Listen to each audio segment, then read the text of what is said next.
the chronicles of British royalty. Few deaths were as macabre, pitiful, or as entirely bereft of dignity as that of King George IV, when he exhaled his final breath on the 26th of June, 1830. The man once hailed as the first gentleman of England had transformed into a grotesque mockery of monarchy, a bloated, rotting figure so horrifying that even his own attendants recoiled. This is the account of a sovereign who perished not with honor, but as a decaying shell, deserted by his subjects and condemned by posterity. The journey from charming prince to despised ruler unfolded over decades, but the final plunge into physical collapse and moral ruin accelerated rapidly in his closing years. What follows is not just the demise of a monarch, but the total unraveling of a manner, grim warning of how unchecked privilege and indulgence can corrupt absolutely, as seen through the eyes of those who endured the grim spectacle of George IV's last chapter. George Augustus Frederick entered the world on the 12th of August, 1762, the eldest offspring of King George III and Queen Charlotte. Blessed with every asset royal birth could offer, sharp intellect, charisma, and striking look, she quickly became the darling of elite society. Yet even in his formative years, the path to his ruin had already begun. His father, a stern and devoutly religious figure, enforced a strict household that prized virtue above all else in environment the young George found suffocating. By the time he turned 21, George had set up residence at Carlton House on London's Pall Mall, where he launched what would become a lifelong campaign of self-destruction. The contrast between father and son was extreme. While George III embodied austerity and discipline, his son embraced indulgence without limits. He kept the company of libertines, consumed prodigious amounts of alcohol, and engaged in illicit romances that delighted the satirical media of the time. The 1780s signaled the start of George's metamorphosis, from a dashing heir to something far darker. His voracious appetite for luxurious food became infamous. A regular breakfast might include 2 pigeons, 3 beefsteaks, most of a bottle of white wine, a glass of champagne, 2 ports, and a brandy. And that was only the beginning. His feasts throughout the day mirrored the excesses of ancient Rome more than any civilized dining. As his body expanded, so did his liabilities. By the 1790s, George had accumulated staggering debts with the most elite merchants and financiers in London. Parliament intervened repeatedly to rescue him, but each bailout simply financed further extravagance. George appeared incapable of moderation, treating wealth as a limitless fountain meant solely for his indulgence. His obsession with lavish garments, ornate furniture, artwork, and spectacle spending reached heights that shocked even the most spendthrift aristocrats. Among the aristocracy, the prince's personal entanglements proved just as ruinous. His unlawful marriage in 1785 to Maria Fitzherbert, a Catholic widow, ignited a constitutional scandal, while his subsequent official union with Princess Caroline of Brunswick in 1795 turned into one of the most infamous royal marriages in Britain's history. George was so appalled by Caroline upon their first encounter that he demanded brandy, while she remarked that he was overweight and far less attractive than his painted likeness. Their wedding night, during which George was discovered passed out and intoxicated in the fireplace, set the tone for a marriage that would become a pan-European spectacle of disgrace.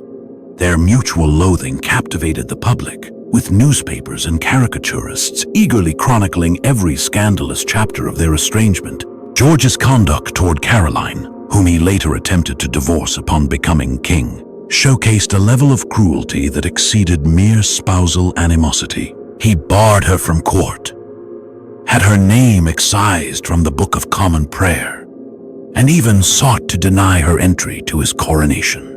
When she died unexpectedly in 1821, many believed that the relentless stress of his harassment had hastened her demise. Amidst these years of turmoil and hedonism, George's body began to reflect the severe toll of his excesses. By 1797, at only 35 years old, he weighed in at 245 pounds, an extraordinary girth for the time. His once celebrated visage grew bloated and unrecognizable, with multiple chins that even the most extravagant cravats could not obscure. His formerly athletic build vanished under thick layers of fat, making even basic movements a laborious effort. Yet despite this physical decay, the prince's vanity endured. He employed a legion of tailors, corsetiers, and beauticians to sustain the illusion of his fading allure. His corsets were described as feats of engineering, a veritable fortress of whalebone, constructed to compress his swollen abdomen into something resembling a human figure. To mask his receding hairline, he donned opulent wigs. He applied rouge and powder to conceal the pallor of his skin, and he adopted increasingly flamboyant attire to draw attention away from his deteriorating form. Following King George III's final descent into madness in 1810, his eldest son assumed power as Prince Regent, effectively ruling in his father's stead, while the monarch languished in isolation. The Regency era, which persisted until the king's death in 1820, ought to have been the zenith of George's career. Instead, it marked a downward spiral, accelerating his descent from a pleasure-seeking heir to a figure of mockery and despair. As Prince Regent, George wielded extraordinary influence to mold British culture to his personal whims. He commissioned grand architectural landmarks, championed the arts with fervor unseen since the Renaissance, and presided over some of the most dazzling social seasons London had ever witnessed. Yet behind the facade of cultural splendor, a growing darkness steadily overtook him. His alcohol consumption escalated to levels that astonished even his most inebriated peers, and his dependency on laudanum, a tincture of opium, began to blur his perception for days at a stretch. The regent's infamous feasts evolved into grotesque displays of gluttony that stunned foreign guests. In just 6 weeks, during 1816, Carlton House reportedly received over 5,000 pounds of meat-excluding sausages, poultry, or pork. George personally consumed portions so vast they seemed unfathomable for a single man, all washed down with torrents of wine, champagne, and spirits that plunged him into prolonged stupors. His dinner gatherings stretched from mid-afternoon into the early hours, leaving attendees scandalized by his behavior. By the time George took the throne in 1820 as George IV, he was already viewed as a laughingstock rather than a monarch. His coronation, costing nearly £1 million, an astronomical amount in those days, was widely condemned as a monument to egotistical extravagance. The new king appeared wearing a crown encrusted with more than 12,000 rented diamonds, and his enormous body was stuffed into silver-threaded robes that, according to one observer, made him resemble a majestic whale dressed for a masquerade. The initial phase of George's reign was plagued by political turmoil that exposed his deep unsuitability for sovereign rule. His effort to divorce Queen Caroline erupted into a national scandal, turning the public decisively against him. His meddling in state affairs showed a dangerous ignorance of governance. Parliament quickly adapted, choosing to circumvent rather than cooperate with the monarch, effectively relegating him to a symbolic figurehead whose primary utility was to avoid provoking additional disgrace. As the 1820s wore on, George's health declined at an alarming pace. His weight surpassed 280 pounds, placing him among the most obese individuals in the country. His legs, swollen from edema, became so painful that he could barely stand. Stairs became impassable, and his servants were forced to carry him through the halls like a massive wheezing object. The gap between his regal public persona and the grim reality of his private condition produced a psychological strain that drove him into greater withdrawal and dependency. His reliance on laudanum became truly hazardous, routinely consumed over 100 drops before public events, a dose that would incapacitate most people. The opiate kept him in a continual fog, incapable of concentrating on matters of state for more than fleeting moments. His speeches devolved into confused, meandering orations that mortified his ministers and amused his detractors. Foreign envoys routinely remarked that the British monarch appeared either intoxicated or drugged at nearly every public event. In the late 1820s, George began to lose his vision, which added further humiliation to his already tragic condition. Much like his father before him, George developed severe cataracts that rendered him nearly sightless. In September 1829, he underwent a rudimentary form of eye surgery, but the intervention brought little reprieve. By December of the previous year, he was already unable to sign official papers, prompting Parliament to authorize the use of a stamp with his signature to be applied in his presence. The monarch, who once took great pride in his elegant penmanship, could no longer write his own name. Gout, the classic affliction of the affluent tormented George, with extraordinary cruelty during his final years. His hands and feet swelled grotesquely, and even the lightest contact provoked excruciating spasms. Specially crafted slippers were made to accommodate his grossly deformed feet, while his hands had become so misshapen that he was incapable of holding a pen or even feeding himself.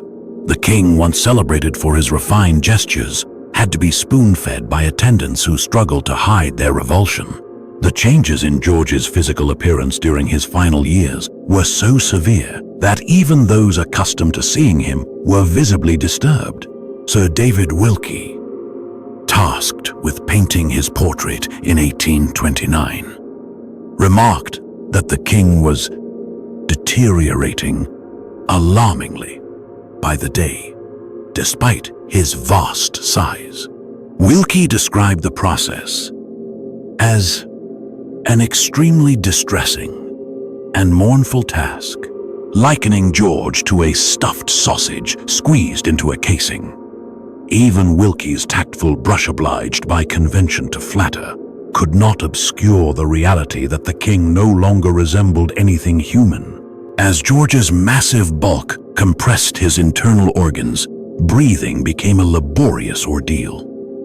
Lying flat was impossible, as it risked smothering him under his own weight. Instead, he was forced to sleep upright in a specially designed chair, his head propped on his hand, and his body buttressed by an intricate nest of cushions and bolsters.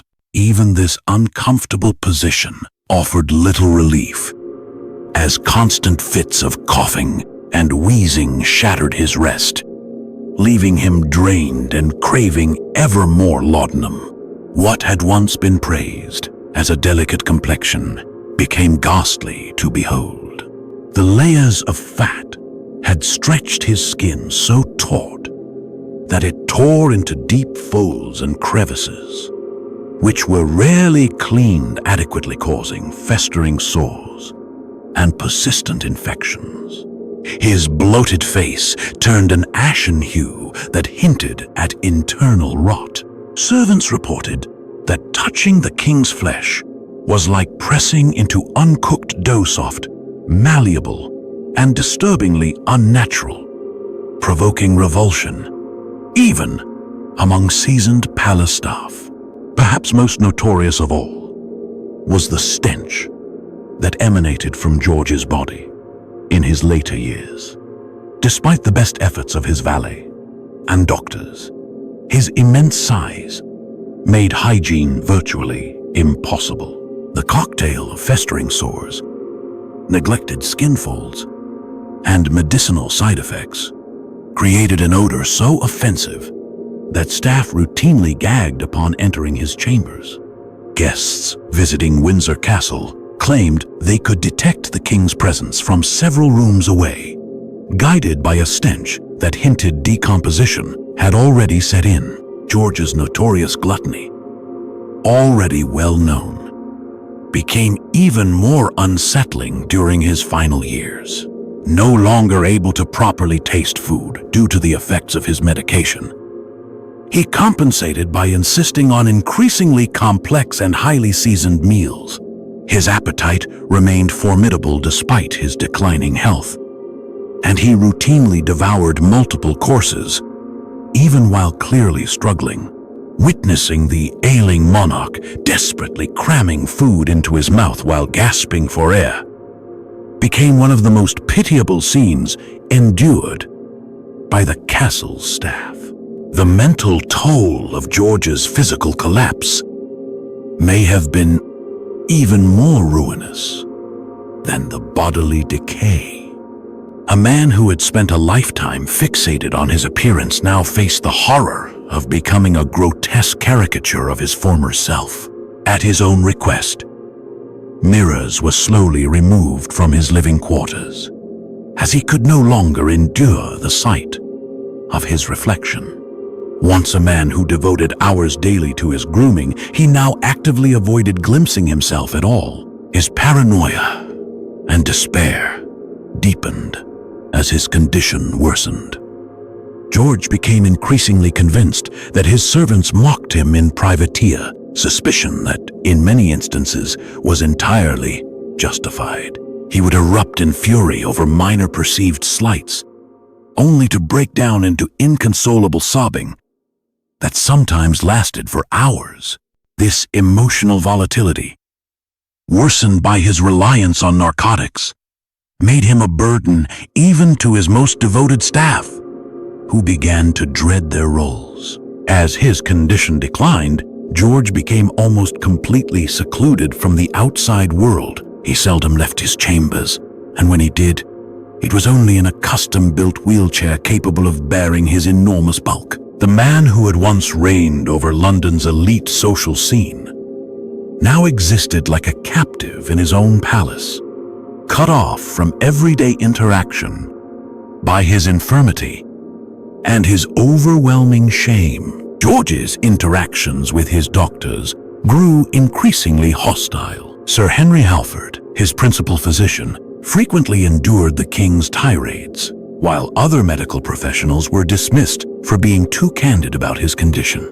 George preferred caregivers who would feed him comforting lies that he might regain his vision, reduce his weight, or recover his health. When confronted with the truth about his irreversible decline, he lashed out at the messengers rather than face reality. His worsening health soon became a pressing concern for government leaders. A sovereign who was physically incapacitated, drug-dependent, and displaying signs of mental instability presented a genuine risk to the continuity of the monarchy. Government ministers began to draft emergency plans for managing a monarch who might remain alive, yet be entirely incapacitated, triggering a constitutional dilemma with no historical precedent or straightforward solution. Despite the royal household's efforts to suppress information, details about the king's condition slowly leaked to the public. Cartoonists, who had long lampooned George's corpulence, now portrayed him as a decaying ruler whose mere survival had become a national humiliation. The disconnect between the official health bulletins, which referred vaguely to mild ailments and temporary indispositions, and the stark reality of his physical state became a dark joke among the populace. Inside Windsor Castle, royal staff began to abandon the usual decorum afforded to their sovereign. Footmen would gripe openly about the burden of hauling the king's immense body, and maids swapped stories about the unbearable stench that filled the royal quarters. The meticulously choreographed traditions of court life started to unravel as employees struggled to uphold their roles while caring for a monarch who had visibly forfeited all dignity. George's sleep cycle grew increasingly chaotic as his discomfort worsened. He would nap sporadically throughout the day, then stay awake for much of the night, insisting that attendants remain at his side while he endured pain and struggled to breathe.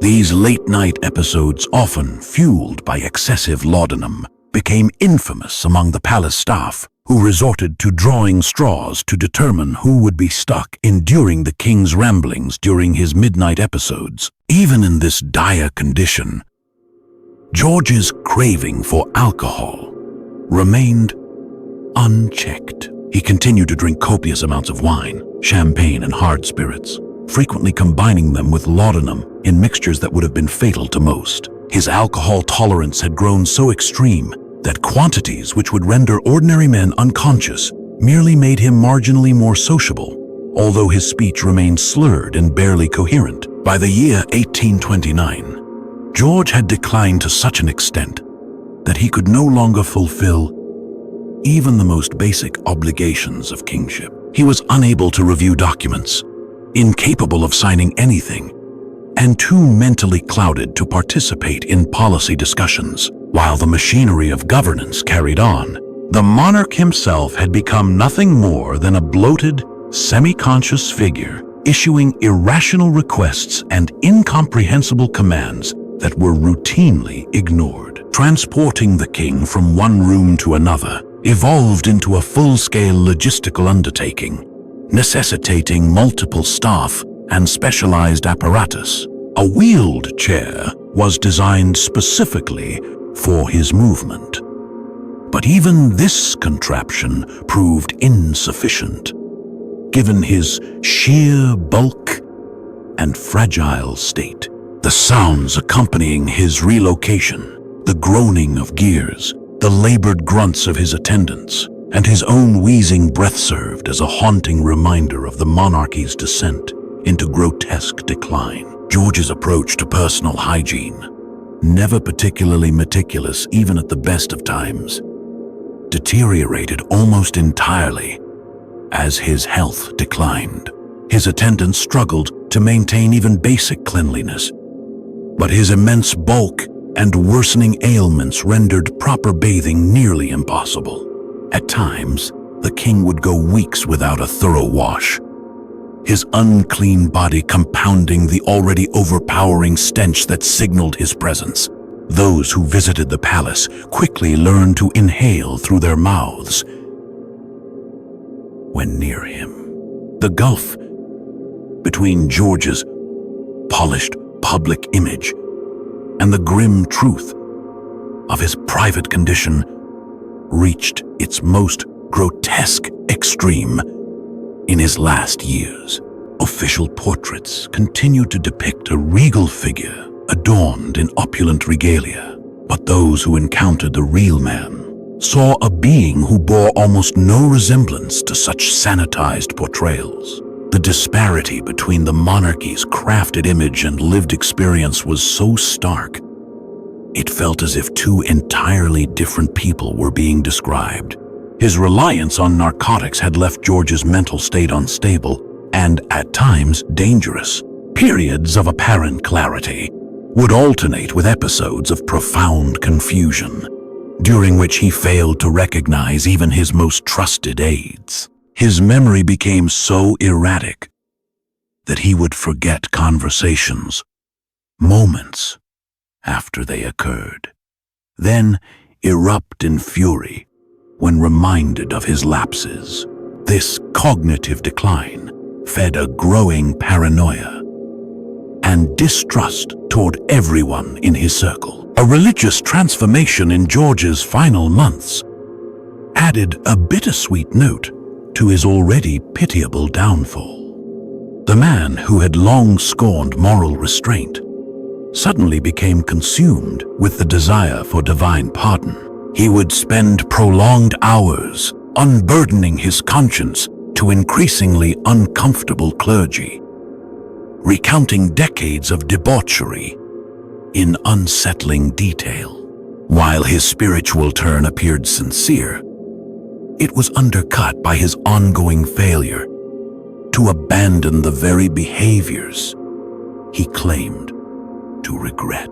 George's dependence on laudanum reached such staggering levels that his doctors feared he might fatally overdose during one of his more disoriented episodes. The concentration of opiates in his system would have been lethal to most men.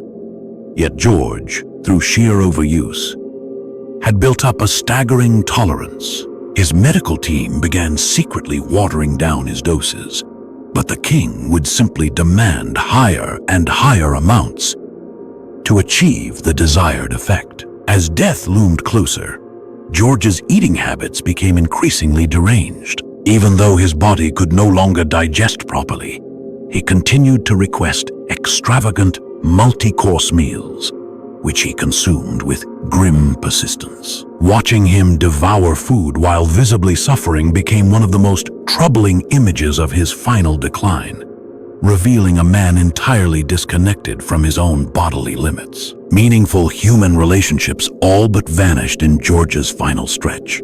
His longtime companion, the Marchioness Cunningham, gradually withdrew from the court, unable to bear the sight of his deteriorating form. The few companions George still had began inventing reasons to avoid Windsor Castle, effectively abandoning him to the care of hired help who scarcely concealed their disgust. Once adored by flatterers and admirers, the king passed his final days in near total solitude.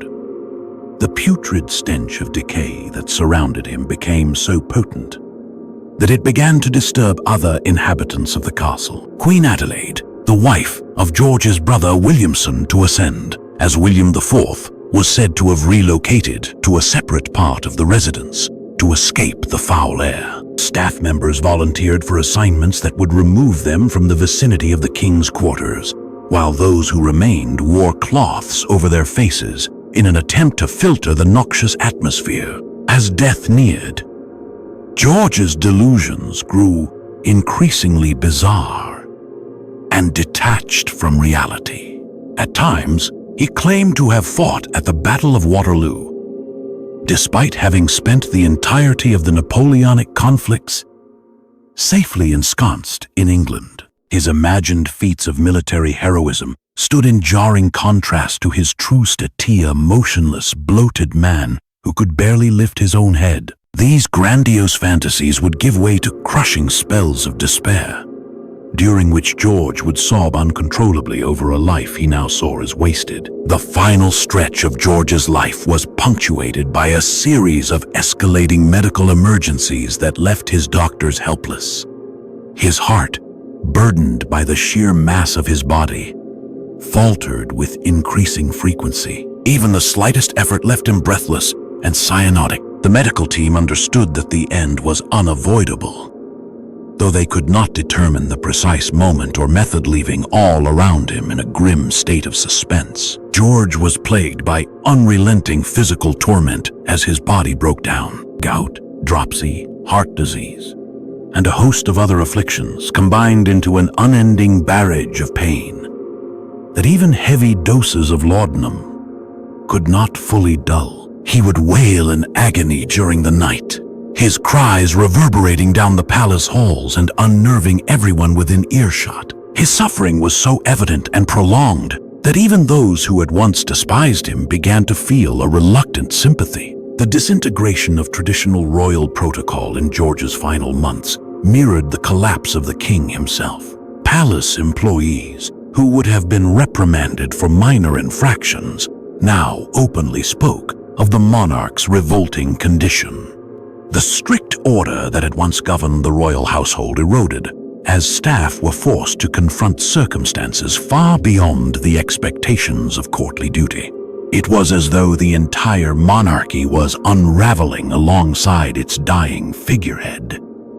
Faced with the inevitability of death, George was consumed by dread that was harrowing to witness. Though racked with pain, he clung to life with desperate resolve, pleading with his physicians for any remedy that might prolong his existence. So terrified was he of dying that he refused to sleep, fearful that slumber would claim him permanently. This profound fear of death added a psychological torment to George's suffering, making his final months nearly unbearable for those around him. His failing digestive system became a dire medical issue, as the excessive amounts of food he consumed were no longer processed effectively.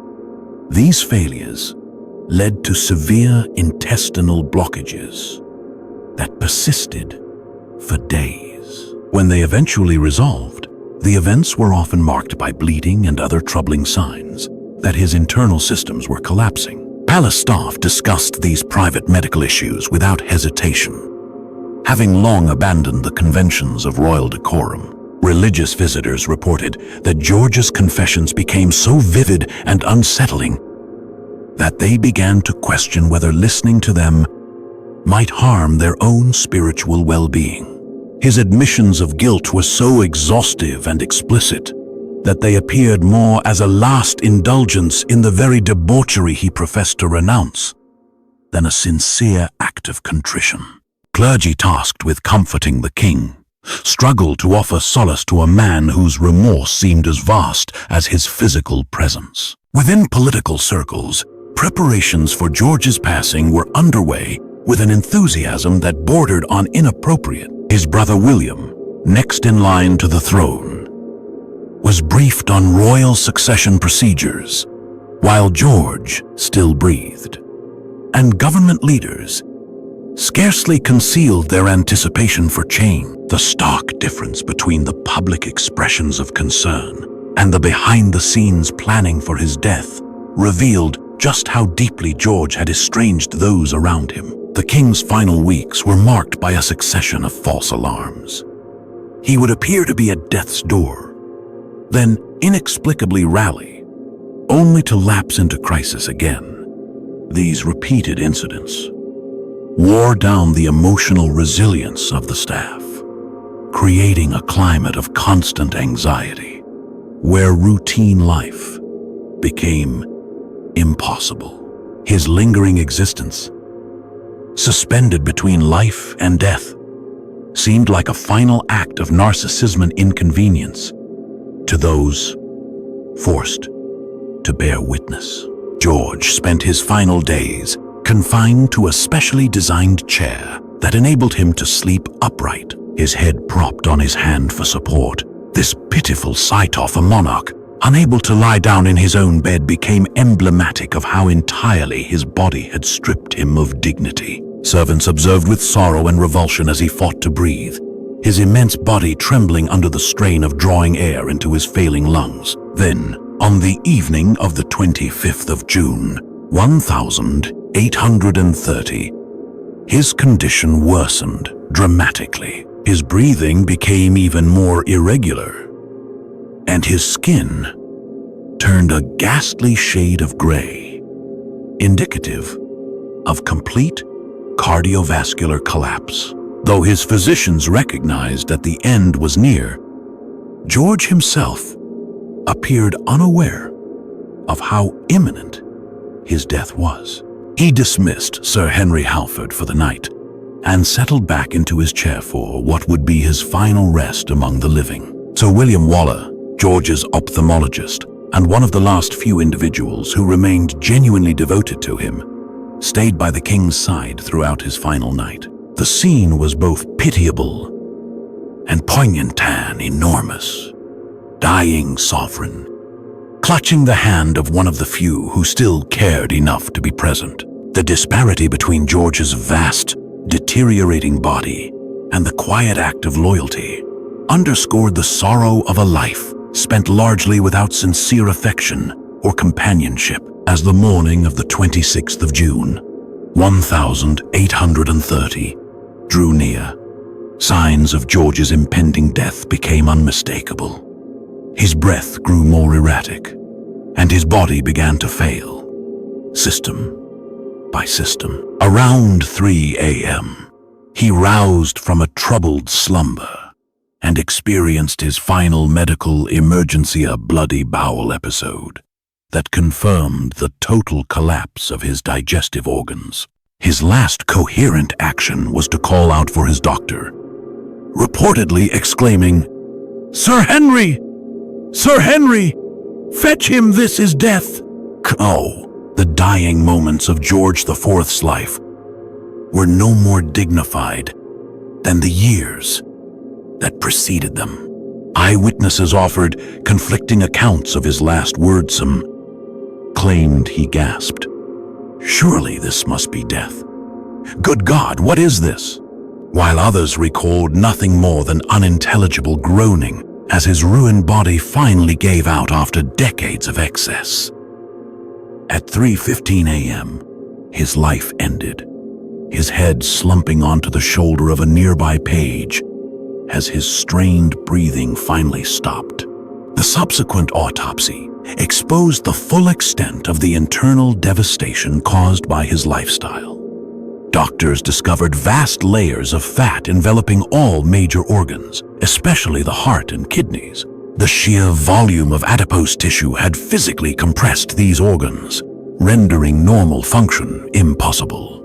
Evidence of a ruptured blood vessel in the stomach explained his final breakdown, while his liver bore the unmistakable scars of prolonged alcohol abuse. News of the king's death spread swiftly across London, but the reaction was unlike that following the demise of any previous monarch. Instead of grief, there was thinly veiled relief and, in some quarters, outright jubilation. The Times, the most esteemed newspaper of the period, published a searing obituary questioning bluntly, "What eye has wept for him? What heart has heaved one throb of unmercenary sorrow?" The editorial continued its merciless critique. There never was an individual less regretted by his fellow creatures than this deceased king. If he ever had a friend, a true and loyal friend in any social class, we declare that their name was never known to us. Such stark condemnation echoed a widespread view. George IV had not merely failed as a monarch, but had proven himself so detestable that his passing brought relief rather than grief. The logistical demands of preparing George's body for burial added one final indignity to his already disgraced memory. His immense girth rendered standard funeral arrangements unfeasible, necessitating custom-built supports and reinforced materials to bear the burden of his corpse. The coffin had to be crafted from sturdy Spanish mahogany and lined with lead to contain his oversized remains, while the palace hallways were outfitted with protective wooden planks to prevent structural damage from the coffin's oppressive weight and grotesque contents. Even in death, George's body retained the stench that had made his last years unbearable to those nearby. Embalmers tasked with preparing the corpse reportedly complained about the overpowering odor, and the embalming process itself proved especially difficult due to the king's sheer size and the advanced putrefaction that had seemingly begun even before he passed. The man once obsessed with fragrances and vanity had become a figure of repulsion, beyond redemption by even the most meticulous preparations. The lying in state at Windsor Castle stood out for its stark lack of genuine sorrow. Though tradition required attendees to wear mourning attire and maintain decorum, eyewitnesses remarked that the mood was more one of fascination than grief. Many came not to honor the dead, but to view the gigantic coffin with a morbid curiosity, or simply to verify that the unpopular monarch was truly gone. The funeral procession quickly became fodder for ridicule. Reports described court officials cracking mundane jokes during the event, with the prevailing mood being one of subdued celebration rather than solemn farewell. Even George's brother William, soon to be crowned William IV, was said to have shown unseemly enthusiasm for his new position as conduct, surprising even those familiar with royal impropriety.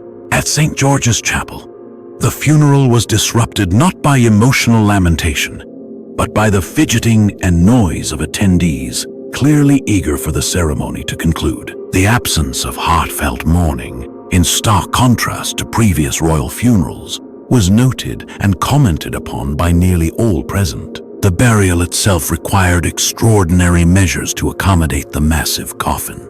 Engineers had to reinforce the vault floor to bear the load, while specialized pulleys and hoists were needed to lower it into place. This final technical ordeal served as a fitting metaphor for George's life, a man whose excesses had complicated not only his existence but also his death, making both more burdensome and costly than necessary.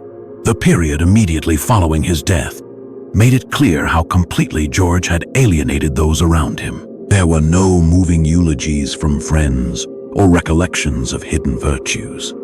Instead, the prevailing sentiment was one of collective relief that a humiliating chapter in the nation's history had at last come to an end. The Duke of Wellington, arguably the most esteemed public figure in Britain, at the time offered a typically unvarnished appraisal of the late monarch. He was the worst man I ever encountered in my entire life.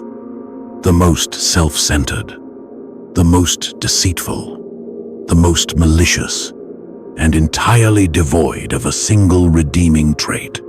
Coming from someone who had personally interacted with George for decades, this harsh verdict carried considerable weight and echoed the sentiments of many within the political and royal spheres.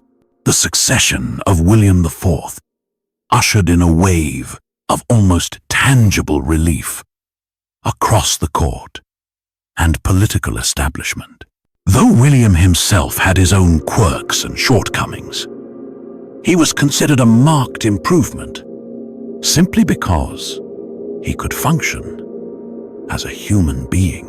The stark disparity between the two brothers shown an incapacitated grotesque, the other capable of fulfilling basic royal responsibilities, discoursed the extent of George's failure in every dimension of monarchy. Historians have been nearly unanimous in their condemnation of George IV's rule. Attempts to identify any lasting contribution from his reign often fall flat, as whatever cultural or architectural legacy he left behind is dwarfed by his personal shortcomings and the harm he inflicted on the monarchy's standing.